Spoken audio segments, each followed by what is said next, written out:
чорабинии тантанавие ки ба муносибати 25-солагии рӯзи ваҳдати миллӣ дар маркази вилоят шаҳри хуҷанд бо шукӯҳи хоса таҷлил гардид бо садо додани суруди миллӣ оғоз шуд. раиси вилояти Суғд Раҷабой Аҳмадзода мардуми шарафманди Суғдзамин шаҳри хуҷанд ва меҳмонони ҷамъомадро бо ин санаи тарихӣ 25-солагии рӯзи ваҳдати миллӣ таҳният гуфт.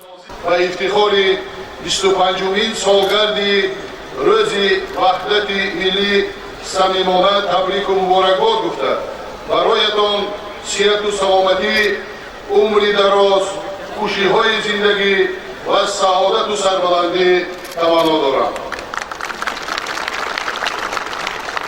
рӯзи ваҳдати миллӣ барои мардуми кишвари азизамон бисёр муҳиму тақдирсоз мебошад, зеро он давлати соҳибистиқлол моро аз хатари нобудӣ ва миллатро аз парокандагӣ раҳо намуд ва ибтидои раванди барқарорсозии харобиҳои ҷанги таҳвилӣ ва созандагии ватани маҳбубамон гардид.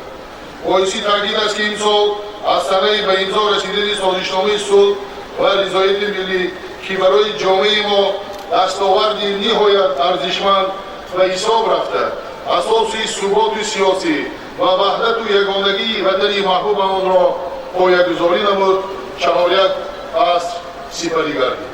дар ин бора асосгузори сулҳу ваҳдати миллӣ пешвои муаззами миллат президенти ҷумҳурии Тоҷикистон ҷаноби оли муҳтарам Эмомалӣ Раҳмон таъкид доштанд ки мо фарҳанги сулҳ ва ваҳдати ба даст овардаамонро қадр ва ҳифз менамоем, зеро сулҳу субот ва ваҳдати миллӣ барои ҷомеаи мо дастоварди бузург ва заминаи тамоми таҳаввулоти демократӣ мебошад.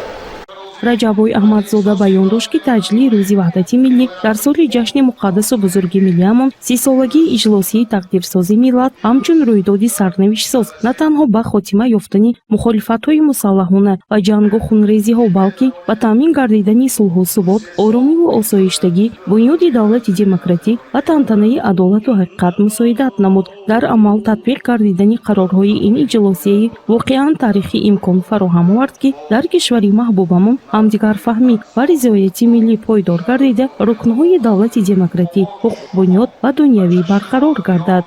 пешвои муаззами миллат ҷаноби оли муҳтарам Эмомалӣ Раҳмон бо натиҷагирӣ аз марҳилаҳои бунёди давлатдории навини тоҷикон барҳақ зикр намуданд ки сулҳу осоиш ва ваҳдати миллӣ барои мо путнамое гардид ки дар заминаи он мо ба марҳилаи нави зиндагӣ, барқарорсозӣ ва ободонии ватани азизамон рӯ овардем. дар натиҷаи расидан ба ваҳдати миллӣ аз ибтидои солҳои 2000 сар карда кишвари мо ба марҳилаи рушд ворид шуд ва пешрафти босуботи иқтисодиёт ва беҳтар намудани сатҳи зиндагии мардум дар ҳамаи соҳаҳо таъмин гардид. талошҳои пайгиронии асосгузори сулҳу ваҳдати миллӣ пешвои муаззами миллат президенти ҷумҳурии Тоҷикистон ҷаноби оли муҳтарам Эмомалӣ Раҳмон ки аз минбари иҷлосии 16-уми шӯрои олии ҷумҳурии Тоҷикистон сарчашма гирифта то ба имзои созишномаи умумии истиқроли сулҳ ва ризояти миллӣ расидан офтоби пурбаракати сулҳу ваҳдатро барои тоҷикистониён чун неъмати бузургу бемист ато овард. раиси вилояти Суғд Раҷабой Аҳмадзода ҳамчунин аз дастовардҳои 5 моҳи соли равон иттилоъ дод. ӯ баён дошт ки дар ин муддат дар шаҳру навоҳии вилоят 57 корхонаҳои хурду бузурги саноатӣ ба истифода дода шудааст ва то охири соли равон шумораи он ба 145 адад расонида хоҳад шуд. барои бунёди ин корхонаҳо саҳми соҳибкорони саховатпеша ва мардуми Суғдзамин хеле назаррас мебошад. дар қисмати дуюми чорабинӣ барномаи фарҳангӣ намоиш дода шуд. ای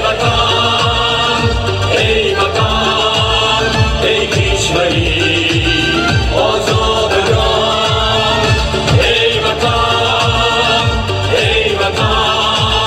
ای مادری فرزانگان. меҳмонони ҷамъомад ва сокинони шаҳри хуҷанд бо шукргузорӣ аз давлати соҳиб истиқлол дар ин чорабинии бошукӯҳ бо рӯҳии идона ширкат варзида ҳамдигарро бо 25-солагии рӯзи ваҳдати миллӣ таҳният гуфтанд. Благодаря этому соглашению на сегодняшний день Таджикистан свободный, новый, развивается, модернизируется и прилагает все усилия для того, чтобы жители этой страны процветали и развивались. Поэтому в наше время мир – это самое важное, самое главное.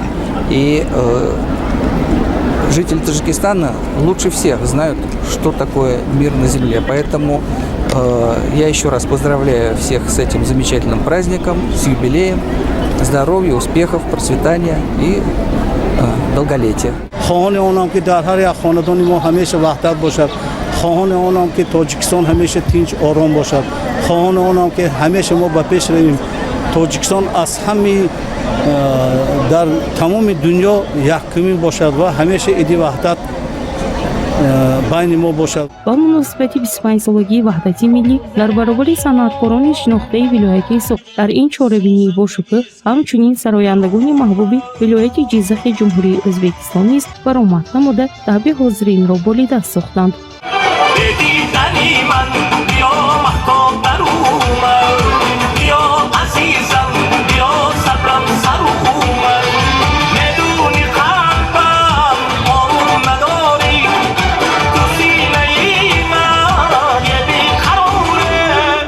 جامعه ایدونه که با مناسبت 25 سالگی روزی وحدت ملی در صحنه تئاتر کمال خوجندی برگزار شد 2 ساعت ادامه یافت.